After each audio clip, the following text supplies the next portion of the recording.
Good morning, everyone. Today we're going to do this a little different. I started this one last night. I did get a video, but it's, a lot of boring fret work. I'll do some brief, like what I'm doing while I play that video, but I'm going to do this part first and then do that part after. So, I don't know. We'll see how I like that. And so basically, what we have here is this is an actual 1969 Stratocaster with a custom, what is this, shell pink, Fiesta red? I don't know. It's not shell pink, so it's probably Fiesta red. Headstock, a little chip there. It's under the tuner thing. And here's the body over here. I would say the saddles have been replaced. I don't know if the pickup, maybe I'll open it up and let you guys see inside, see if the pickups are original. This is definitely a player. This one had gotten a full refret. Here, let's go over here with this. Let's take a look at it. Oh, I should have moved that neck before I brought the body. Oh, hold on. Move that. You guys move that. Okay. All right. Let's put you guys up in the holder. All right. Pause.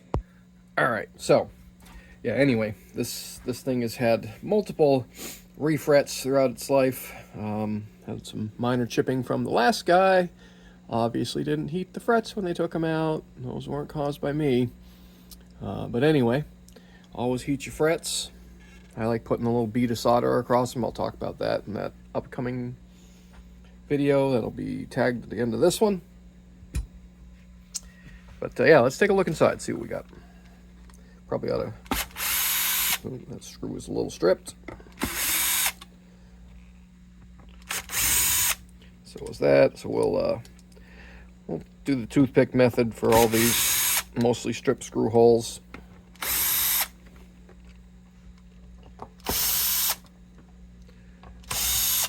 Yeah, these are all just about stripped out. So I wouldn't be at all surprised if there's lots of changed parts in here. Because you know what? If you're not going to play them, and play them how you like them, then why buy them? These people that take a guitar and, oh yeah, that's had some work. Somebody put a humbucker in it at some point, but it looks like is that the original? Maybe not. Doesn't have a little stamp, but it is the gray. Well, maybe it is. I don't know. I'm not really an expert on what came with what and originality, but the pick guard's not original, obviously. Well, maybe, but really? That's weird. Look at that. It's,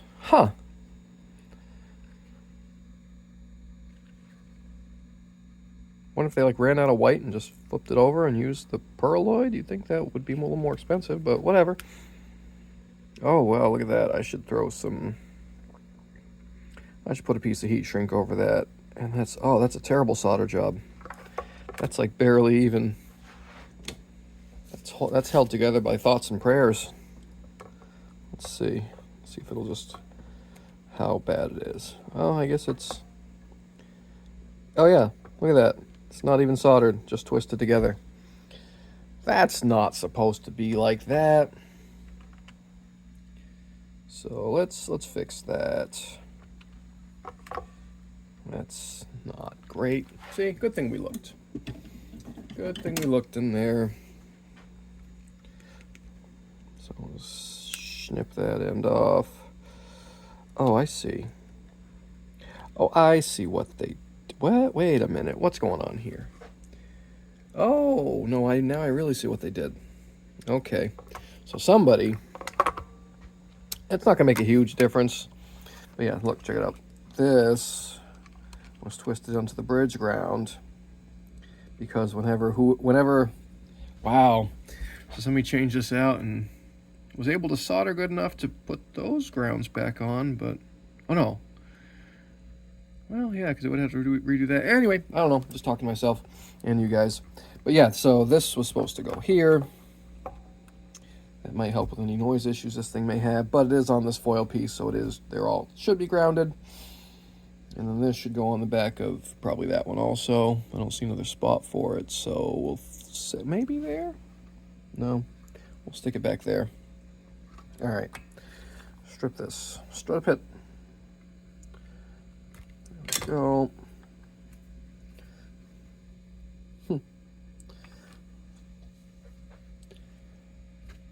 Or maybe it was a home job and the guy just didn't know. I don't know. Who knows? Hopefully a actual guitar tech didn't do that.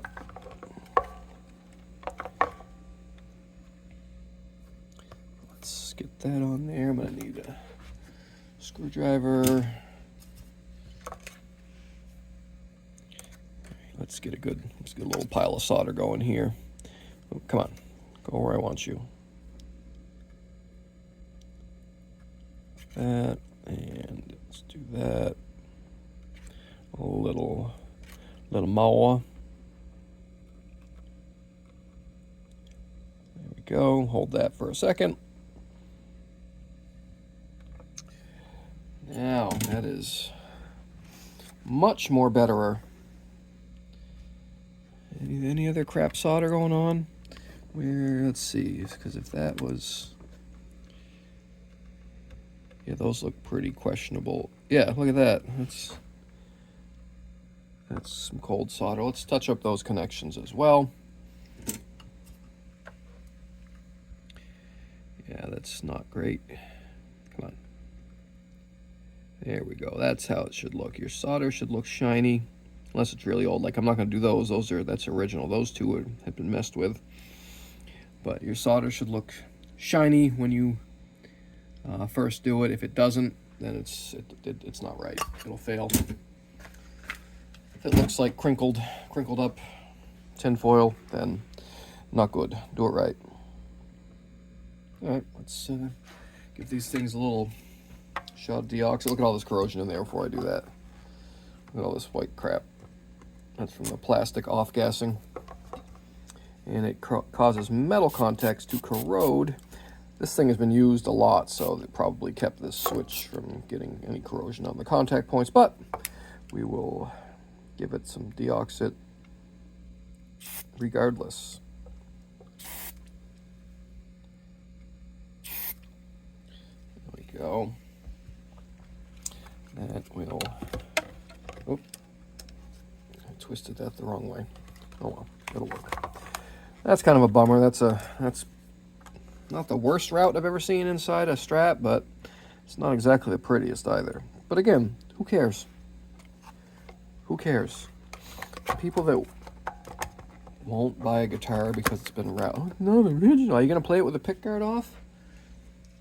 You stand up on stage just showing that thing? Look, it's original. Oh, worship me, it's original. Girls don't care if your guitar is original. You do know that, right? Not a single person. The only people that care are weenies that pay too much for original stuff. Anyway, rant over. All right, I should have done this before I put the pickguard down, right? Right. What were you guys thinking? All right. So, no, I'm not going to glue them and do all that nonsense, because we want to keep it original, right? Just giving it a little extra grip. If this was like a structural, like a neck pocket or something, or yeah, neck block, yes, then we'd glue it, make it all nice and strong, but it isn't. Oh, can't even see what I'm doing, can you? Just breaking toothpicks here. And with that one feels like something was already in there. Let's hammer that in a little bit. There we go. And this will work just fine for holding pick guards down.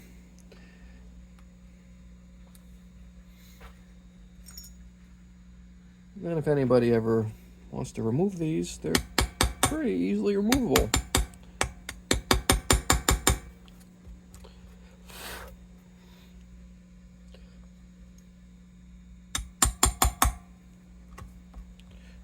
You just don't want them sticking up. And give this a quick dusting. Look at the shim in there. I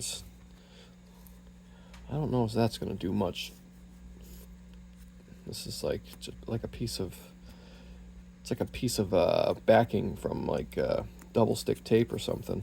Oh, there we go. Let me cram that back down in there. Those look gross. Well, we might just, that's a bummer. Those are horrible. There's no way I'm going to be able to, those are not adjustable anymore. Look at that. Look at these screws. Oop, wrong way. Look at those. All right, well, hold on. What I'm going to do is we're going to hose those things down with some PB Blast. But look at that. That one. Boy, it'd be a miracle for that one to come back into it. That one too. Look at that. Look. All right, hold on. Let me get some chemicals. Pause. All right, so we'll swing you guys out for a second. Here's PB Blast. I'm doing this well away from the guitar. I basically take it and put a little bit on a Q-tip, but we're doing that over here because that stuff is gross and very bad for guitar finishes. So you don't want any splatters happening. But now we'll just get that on there. I might need a little more.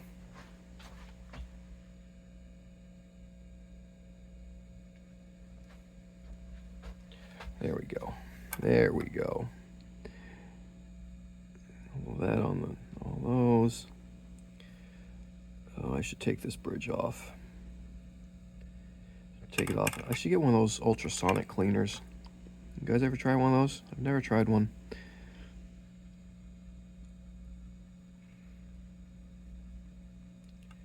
Okay, I'll let that sit and think about it while we work on the neck. How about that?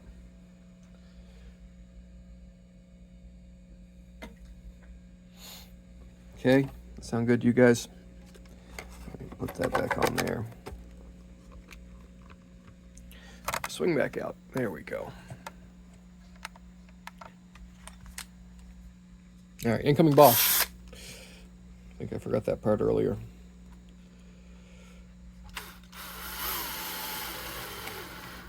There we go. That's much betterer.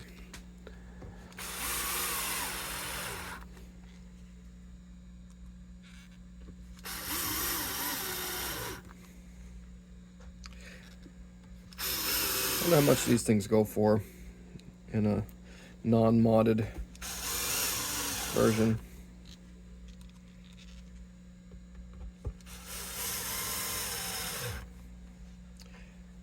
I wonder if the custom color adds. It must.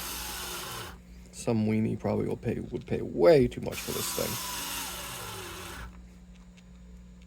Although who knows? The guy could have just bought it. He didn't really. I assume he played it and has been playing it, but maybe he just bought it. Oh, one more. You missed one.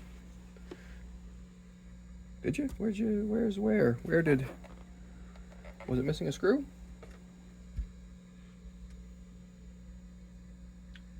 Huh. Where the... How? Why?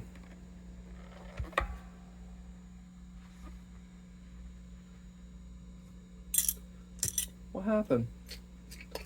Did I move it?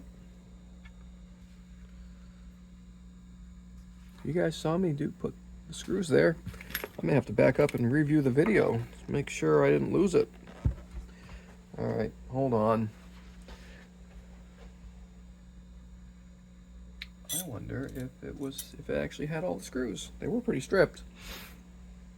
All right, hold on. We're gonna have to go back and review the tape, and we'll be back. Stay tuned. All right, so here I'm gonna get the strings off. Let's see, get the tuners, incoming Bosch, and get all tuners off. My super fast time-lapse method. Let's take the neck off, see what we see. There's a shim in there that we found. We're gonna scuff the frets up with our sanding sponge, and then we're using solder to heat the frets before we remove them. I like to put the solder on like this in a slower manner. What that does is it heats up the wood and any old glue, makes the wood pliable, so you don't get any chips. I can see spots in here where there already are chips from the last couple of refrets that were done to this thing. It's always good to heat up your frets. Some guys don't like to use solder, that's fine. Heat them up though. All right, the frets out. So now we're going to do a light, very light leveling, not even really leveling, just basically knocking down the glue spots. Because this same fingerboard is very thin and the inlays are very nice, so we do not want to get into the inlays. They're setting just below the board a little bit, so I'm not even hitting them with the sanding block. That's why we basically just stop here. Now we're using the Dremel with basically a dental bit. And you get these through Sumac, and what they do is just clean out the fret slots very evenly, and they also will slightly chamfer, I don't know, angle the top, so the frets do go in easier again with almost zero chipping. Now we're going to give this thing a little bit of a sanding, polishing, burnishing on the dirty wheel, and that'll make that wood more resistant to glue, and it shines it up nice. And here we go, we're bending our frets. This process took a little while because steel is very hard to bend. So you basically, to get it down to the right radius, I had to bend it multiple times to get it down to where I wanted it. And you got to do each piece. You can't just bend one to get the right spot and then bend the rest. You have to do them all so they're all uniform. And there we go. Now we're going to use our cutters to nip all these things into semi-equal lengths. Oh, by the way, I always cut off like the first 1.5 inches of the section because there will be a straight spot there. If you try to use that, you'll find that it's sticking up in your board, so don't do that. Especially with steel, because they're not going to bend when they're that short. They just won't. You'll never get them to lay down. You'll just pop up the other end if you try to hammer it down. So here we go. Got them bent. We're going to use our fretting calls, and I use the hammer method on a bag of lead shot. This so much faster. You can hear when they seat all the way in. I don't like the press. I don't like the jaws. This to me has always been the most accurate. I wish I could do it this fast in real life. And now what we're going to do is we're going to make sure everything's even. Find any little spots that have some weird spots, and see I'm checking with the fret rocker there. Gonna see, yep, found a spot there, found a spot there. And you try to just tap down any high spots. You want to start with as good of a foundation as possible. And then we're going to, when you're satisfied there, this is why we leave the tangs long. So I can use super thin super glue upside down, and those act like glue chutes. And that prevents you getting almost zero glue on the board. See, look at that, no glue on the board, and it all wicks under there. Give it a minute to dry and nip those things. Boy, again, I wish I could work this fast. That would be nice. I tell you, by this point, my hand was pretty sore. It takes a lot of force to cut extra jumbo stainless steel fret wire. It's rough on the tools, rough on your hands, but it does feel nice. That's definitely what she said. Yeah, I got stabbed there when they clipped off and hit me. So now we're going to do the ends. Here's our end file. This is, you have to spend a lot of time in the up area. A lot of people tend to do the flare out thing because they think that you're supposed to do one long stroke when you actually got to consider there's a lot more material on the other end of the board. So we'll work at that for a while. We're going to use our custom homemade angled fret file from a 2x4 and a chunk of old file. Once we get that where we like it, we're going to use our auger bit file to really shape the ends down. And you guys have seen me do this before. That's basically what we're doing. We're going to get that all good. You're going to do the same thing for the other side. And just like that. And again, it takes, for me, it basically adds another hour's worth of work onto a fret level or fret replacement for me. I can do it in about 2.5 hours, and this puts it like 3.5 hours with stainless. But, you know, we charge a little extra for it, and they'll never wear out again. I showed the boss at the store this, and he almost had a heart attack about putting extra jumbo stainless steel on a 69 Strat. But make it how you like it. You know, if you don't like the guitar you're playing, why are you playing it? So, we are finishing up the ends, and I think we're going to be able to knock off the voiceover here pretty soon, because I think this part of the video is nearly done. Just shaping the ends in, and then we'll get into more of me blabbing in real time. So again, thanks for watching, and stay tuned for the next part of the video. So spoiler alert, this is a super cool guitar. I wish I had one, but not for the money that these things go for now. So yeah. And my advice for stainless steel is take your time. Take your time, because if you try to fix a mistake, it's so much harder to fix a mistake later on with this than it is nickel. I mean, it's just trust me, take your time. You'll save time. Even if you have to go back one step, it's better than having to go back like 5 steps at the end, right? All right, so enjoy the crazy views here.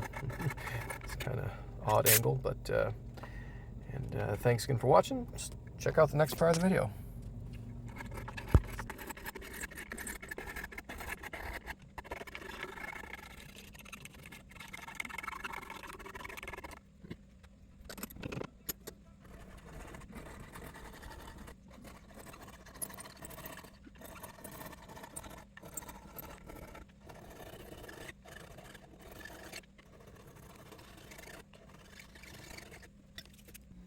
All right, we're back. I got a little ahead of myself looking for that stupid screw. Check this out. Of course. Watch. You know what? This is what happens. Yoink. All right. Okay. Well, nothing's missing now. Come on. Now what? There. Okay.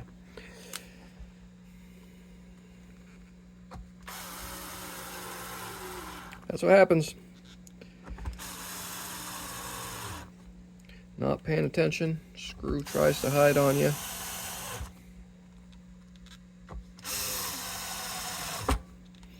And I do keep sets or a pile of nasty old screws, so just in case something's missing, I can replace it. But I hate to lose people's parts. That's not cool. Nobody likes that.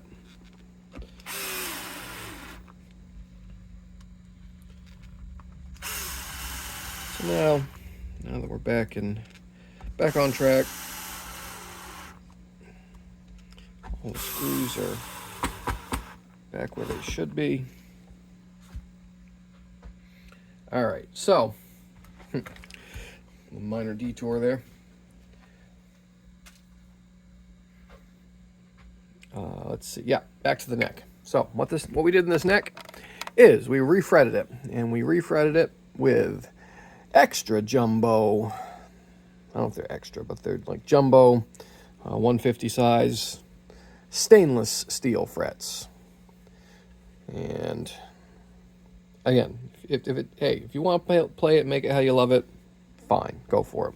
I don't really think steel makes that much difference in tone-wise. It might be just a hair brighter. I think a lot of people say it's brighter just because they don't do it right, and it comes out buzzy. But I could be wrong. Anyway, let's get this in the vise, and we'll do a long, boring polishing process. We're gonna put a bone nut on there, and yeah, I'll time lapse just about all that, because you don't want to watch me sand in real time. That's just, I don't even want to do that. And steel, you have to start, you have to just use all the grits. All the grits. I start at 220. We'll get my OCD level sandpaper box. Start at 220. Go up to, I think, 400, 6, 1,000. I don't think I have any 800 grit. And then 15, 2,000. And then I'll buff the living snot out of it. Normally on nickel frets, the way I do it, I usually go 224. Sometimes I'll start on 4 if they're not too bad. You can go 4, 6. Steel wool, polish it, done. You don't even need to do 1,000 grit. Steel wool work just as good. But with steel, you gotta do every one. And I don't mask off fingerboards when I work on them. I use these little fret guards. These things work very well. They are inexpensive and easy and faster. But all right, so I'm gonna shut up and time lapse this.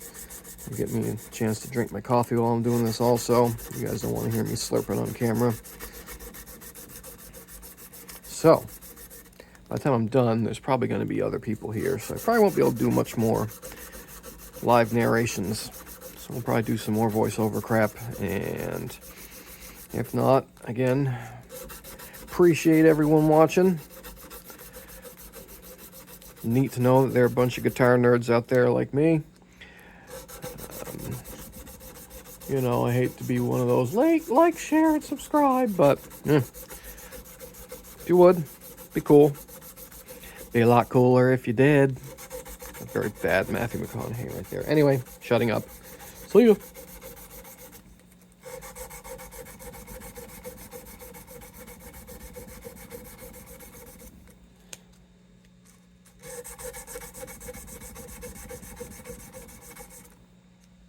Wow. Oh, I'm getting ahead of myself again. You guys be like, you idiot. Yeah, I am an idiot sometimes. All right. Obviously need more coffee. You guys see what I did? It's not a big deal. I just doing extra work. I haven't leveled these yet. They're just installed because I got them in last night, and I was going to level them, but we had salespeople come over and start chit-chatting, so I did not. So these are just in, and the ends are nice and smooth, but I haven't actually leveled yet. So with stainless, what I like to do, so I guess I'm not shutting up yet, is we'll get my big flat beam and get some new paper for that, because this has been pretty beat. All right, hang on. Paper. Might as well paper up all my blocks. We're going to need them. All right, hold on. Pause. All right, we're back. Hopefully, got a little more caffeine in me. And I'm going to set up my custom neck. This is my version of the StewMac thing with all the little things that stick up. This is just as good, right, guys? And we're checking the... This is a nice neck. They did know how to build them. Got to give them that, not, you know, typically the, oh, it's better because it's older, blah, blah, blah. This one, it's a nice neck. Nice and flat, nice and straight. All right, so first we're going to use the big beam. Knock down all the high spots. Not really pressing down very hard. I'm just kind of letting the block do its thing.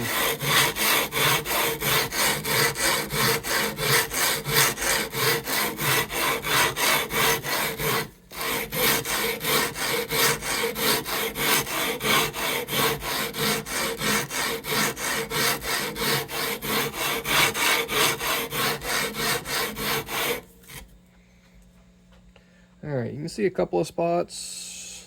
Yeah, these little spot here is a little bit higher, and there's a high one there. Now with stainless, when you start seeing stuff like that happens, which you will, I mean, can't always nail it first shot.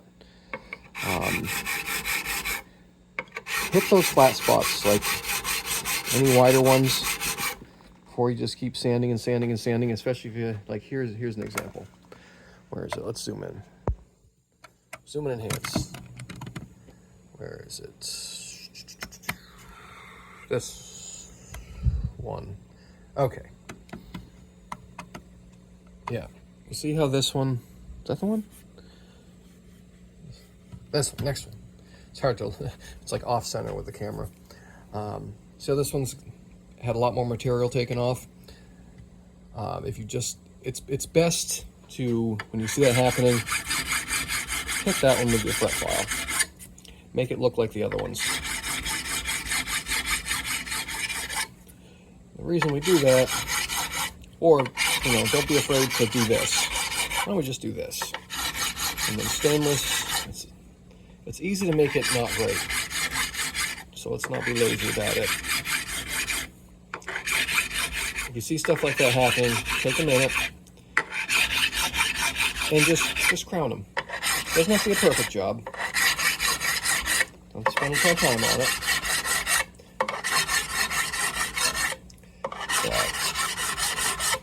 But that makes it less likely that you're going to strongman it and be on a fret that's here. Oh, you guys didn't see what I was doing. But anyway, taking the time to do a double crowning makes it less likely that you're going to have one area tipping your block up. It just, trust me, it works. Always take the time to make sure things are as even as possible before you move on to the next step. So, there we go. All right, now let's hit it again with a flat block. See where we're at.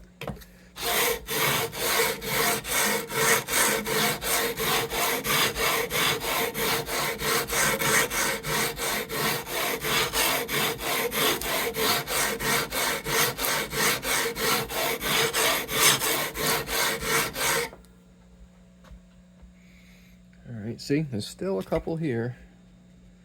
They're getting more even. All right, let's get this one more time. This couple here that were a little, I couldn't plane the board as much as I normally do because these boards are super thin. Super thin. When I showed the date there, the rosewood's like that thick, so I don't want to try to plane it out because I would be very, very upset, and so would our customer, if I accidentally sanded through his probably Brazilian rosewood fingerboard.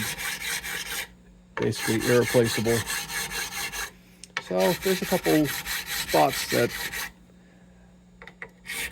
aren't quite as flat as they could have been, I'm okay with that.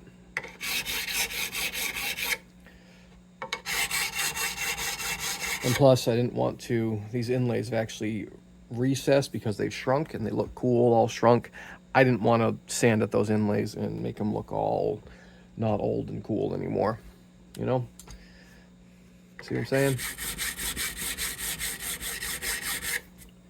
All right.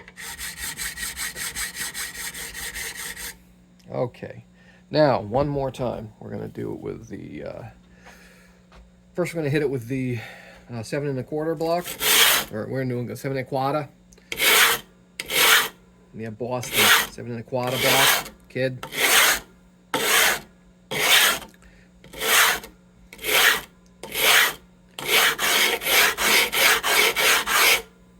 And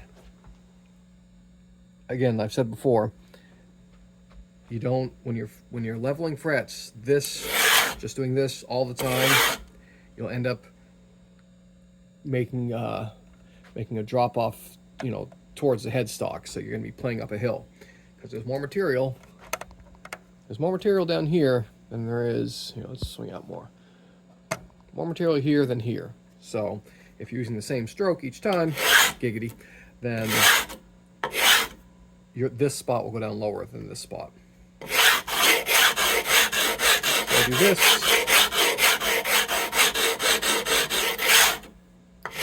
And again, I'm not really pressing really hard either. You don't want to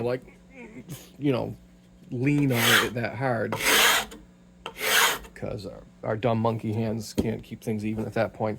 Next, I'm going to grab, there it is, my short 12, and I am gonna knock down the centers a little more up here.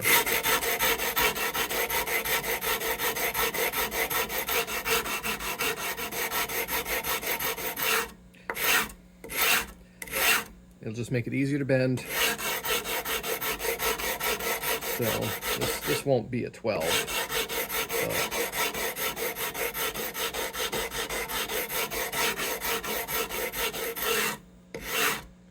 And I kind of blend it towards the upper area of the neck.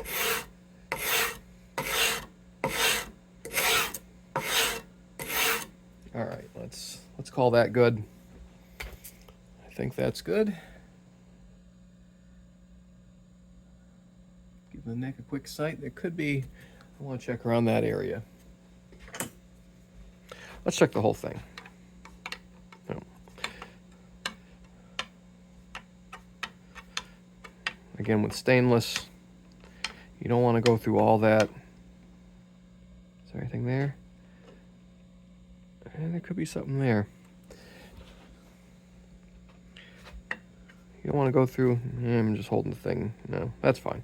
You don't want to go through all the work of polishing it out just to find that you have a really bad high spot that you have to then go back and polish everything out again.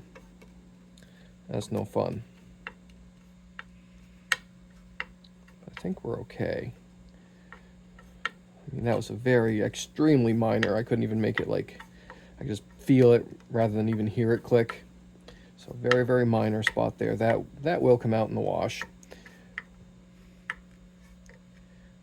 Oh, see? There's a spot.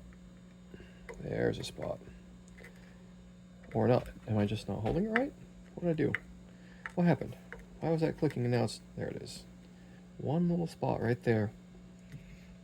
And see? That was that spot again. I'm gonna take these down. A little bit. Now let's hit it with the block again.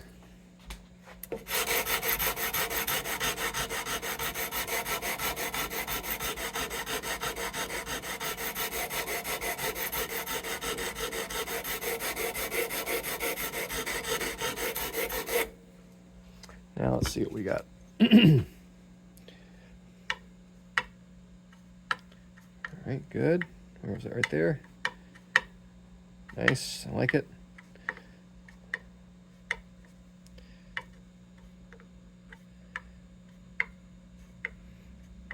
Yeah, that amount of clicky was not okay.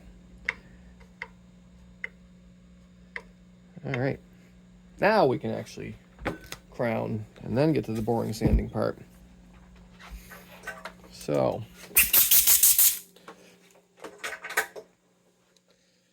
what do you guys think? Stainless? No stainless? Doesn't matter. Never tried them. They do have a nice glassy feel when you get them all polished up. And let's see, we're doing this, so we got about, I don't know, about an hour last night pulling the old ones, getting the new ones in, getting the ends smoothed out. And yeah.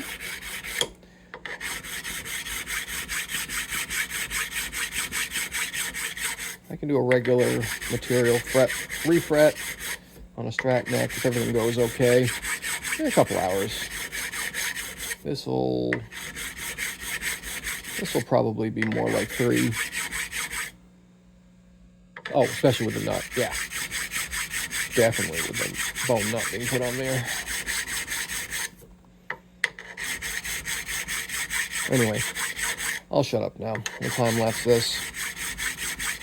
And enjoy.